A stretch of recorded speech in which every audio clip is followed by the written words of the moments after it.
সকলকে সকালের শুভেচ্ছা জানাই।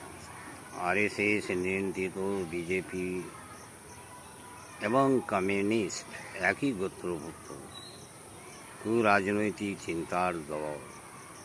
বিজেপি হিন্দু মুসলিম ডিভাইডের রুল করতে চায়।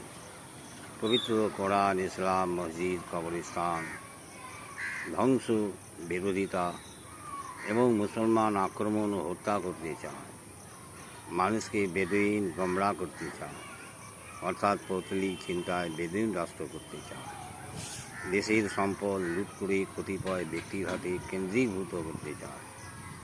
অনুরূপভাবে কমিউনিস্ট মানুষের মধ্যে শ্রেণী বিভাজন অর্থাৎ শ্রেণী সংগ্রাম করে রাষ্ট্র পরিচালনা করতে চায়।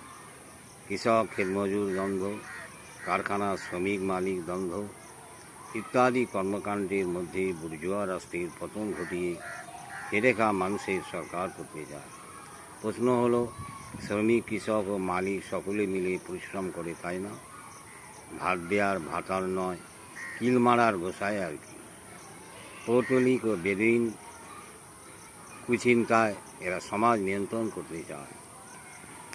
অবৈজ্ঞানিকভাবে রাষ্ট্র পরিচালনা করার লক্ষ্য, এক কথায় সামাজিক সাম্রাজ্যবাদ প্রতিষ্ঠা করতে চায়। পরিশেষে বলতে চায়, ধর্মেরা অস্বীকার করে, আপিঙের নেশা বলে মনে করে। এরা হলো ভৌতিক চিন্তার ভূত। ভূতের কোনো ধর্ম নাই, ভূতের মুখে রাম নাম সয় না আর কি। একই গোত্রের দুইটি বিষফল, এই বিষাক্ত ফল থেকে সাবধান থাকবেন। ভিডিও যদি ভালো লাগে কমেন্ট, শেয়ার, সাবস্ক্রাইব করবেন। জয় হিন্দ, জয় হিন্দ, জিন্দাবাদ।